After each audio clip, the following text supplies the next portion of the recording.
ഇത് നമ്മുടെ സ്വന്തം ചന്ദ്രക്കാരൻ മാങ്ങ. നാട്ടുമാങ്ങ എന്ന് പറയും, പിന്നെന്താ ചപ്പിക്കുടിയൻ മാങ്ങ എന്ന് പറയും. അങ്ങനെ കുറച്ച് മാങ്ങ കിട്ടിയപ്പോൾ എൻ്റെ ശീലം എന്ന് പറഞ്ഞാൽ അത് തീരുന്നത് വരെ ഇരുന്ന് ചപ്പി കുടിക്കുക എന്നുള്ളതാണ്. അപ്പോൾ മാങ്ങ കിട്ടിയപ്പോൾ എനിക്ക് ഭയങ്കര സന്തോഷമായി. കാരണം എന്ന് വെച്ച് കഴിഞ്ഞാൽ കുറേ നാളുകളായിട്ട് ഇതുപോലത്തെ ഒരു മാങ്ങ കിട്ടാറില്ല. അപ്പോൾ അത് ചപ്പി വലിച്ച് കുടിക്കാനുള്ള ഒരു തിരക്കിലാണ്. ഈ മാങ്ങ കൊല കൊലയായിട്ട് നമ്മുടെ മാവുകളിലൊക്കെ ഉണ്ടാവുന്നതാണ്, നാട്ടുമാവിൽ ഉണ്ടാവുന്നതാണ്. പിന്നെ ഈ മാങ്ങ കൊണ്ട് നമ്മൾ കടുമാങ്ങ അച്ചാറിടുന്നത് ഈ മാങ്ങ കൊണ്ട് എല്ലാവർക്കും അറിയാവുന്ന കാര്യമാണ്, എന്നാലും ഞാൻ പറഞ്ഞു എന്ന് മാത്രം.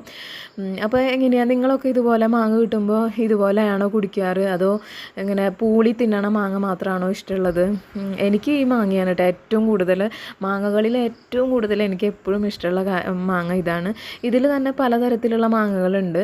ഈ നാട്ടുമാവിൽ തന്നെ ചന്ദ്രക്കാരൻ മാങ്ങ, പിന്നെ എന്താ നാരുള്ള മാങ്ങ, മണമുള്ള മാങ്ങ, കാമ്പുള്ള മാങ്ങ, പിന്നെ പുളിയൻ മാങ്ങ, അങ്ങനെ പറഞ്ഞിട്ട് കുറേ അധികം മാങ്ങയുണ്ട്.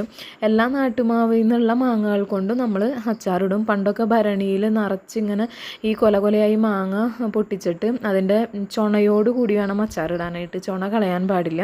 അപ്പോൾ ഭരണിയിൽ ഉപ്പിലിട്ട് നമ്മൾ വെക്കും. അതിന് ശേഷം ഈ മാങ്ങയുടെ ഞെട്ട് അധികം കളയാൻ പാടില്ല. ആ ഞെട്ടോട് കൂടി തന്നെയായിരിക്കും തുടച്ച് കഴുകി തുടച്ച് ഉപ്പിലിടേണ്ടത്. എന്നിട്ട് ഈ ചുണയോട് കൂടി തന്നെ ഇത് അച്ചാറിടണം. കടുവും കൊക്കിട്ട് അരച്ച് അത് തിന്നാനും ഒരു പ്രത്യേക രുചിയാണ്.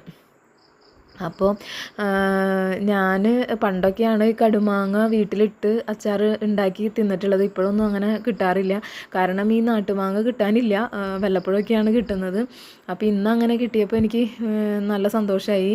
അപ്പോൾ അതിൻ്റെ മാക്സിമം അതിൻ്റെ കാമ്പും പിന്നെ അതിൻ്റെ ജ്യൂസും ഒക്കെ കുടിച്ച് ആ മാങ്ങണ്ടീനെ ഒരു പരിവാക്കി. അതിനെ പിന്നെ മാങ്ങണ്ടിക്ക് കൂട്ടുപോകുന്നുള്ളൊരു